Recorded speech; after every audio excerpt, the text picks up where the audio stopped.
ఈ టాపిక్ ఏంటంటే performance analysis of algorithm. ఒక ఆల్గోరిథం యొక్క పర్ఫార్మెన్స్ అనేది ఎలా ఉంటుందో ఇందులో చూద్దాం. ఆల్గోరిథం అనేది ఎప్పుడు ఫాస్ట్గా ఉంటుంది, ఎఫిషియెంట్గా ఉంటుంది. ఎందుకంటే అది తక్కువ టైం ఇంకా తక్కువ స్పేస్ తీసుకుంటుంది. ఆల్గోరిథం యొక్క పర్ఫార్మెన్స్ని అనలైజ్ చేసేందుకు మనం టైం కాంప్లెక్సిటీ అండ్ స్పేస్ కాంప్లెక్సిటీని యూజ్ చేస్తాం. అందులో వచ్చేసి ఫస్ట్ టైం కాంప్లెక్సిటీ అంటే ఒక ఆల్గోరిథం రన్ అవ్వడానికి ఎంత టైం తీసుకుంటుందో దాన్ని దాని ఎగ్జిక్యూషన్కి ఎంత టైం తీసుకుంటుందో దాన్ని టైం కాంప్లెక్సిటీ అంటాం. టైం కాంప్లెక్సిటీలో మళ్ళీ 3 టైప్స్ ఉంటాయి: బెస్ట్ టైం, వర్స్ట్ టైం, ఇంకొకటి యావరేజ్ టైం.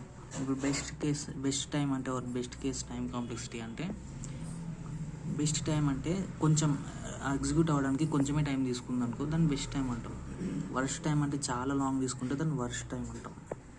అదే యావరేజ్ అంటే మరీ ఎక్కువ కాదు మరీ తక్కువ కాదు, సో దాన్ని యావరేజ్ టైం కాంప్లెక్సిటీ అంటాం. సో మనం ఇప్పుడు టైం కాంప్లెక్సిటీ మీద ఎగ్జాంపుల్ తీసుకుందామంటే లీనియర్ సెర్చ్ తీసుకుందాం. ఇక్కడ నా దగ్గర ఎలిమెంట్స్ అనేది 10, 20, 30, 40, 50 అనే ఎలిమెంట్స్ ఉన్నాయి. నేను 10ని ఫైండ్ చేద్దాం అనుకుంటున్నాను. సో ఇక్కడ నేను 10ని విత్ ఇన్ టైంలో లెస్ టైంలోనే క్యాలిక్యులేట్ చేద్దాం ఫైండ్ అవుట్ చేశాను కాబట్టి ఇది అనేది బెస్ట్ కేసులోకి వస్తుంది. సరే, ఇప్పుడు నేను ఒక 30 ఫైండ్ అవుట్ చేద్దాం అనుకుంటే అది నార్మల్ యావరేజ్ టైం తీసుకుంటాం కాబట్టి అది యావరేజ్ స్క్రీన్కి వస్తుంది. అదే నాకు 50 ఫైండ్ అవుట్ చేయాలని ఉందనుకో, అది చాలా లెంతీ అయిపోతుంది. సో అది వరస్ట్ టైం కాంప్లెక్సిటీ కింద వెళ్ళిపోతుంది. నెక్స్ట్ వచ్చేసి స్పేస్ కాంప్లెక్సిటీ. ఇప్పుడు ఇందాక ఎగ్జిక్యూట్ అయింది. ఇప్పుడు ఆ ఆల్గోరిథం స్టోర్ అవ్వడానికి ఎంత స్పేస్ తీసుకుంటుందో దాన్ని బట్టి స్పేస్ కాంప్లెక్సిటీ డిఫైన్ చేస్తాం.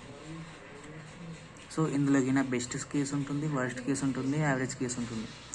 తక్కువ స్పేస్ తీసుకుందనుకో బెస్ట్ కేస్, మరీ ఎక్కువ స్పేస్ తీసుకుంటే వరస్ట్ కేస్, లేదు అటు ఇటుగా తీసుకుందనుకో యావరేజ్ కేస్ అంటాం.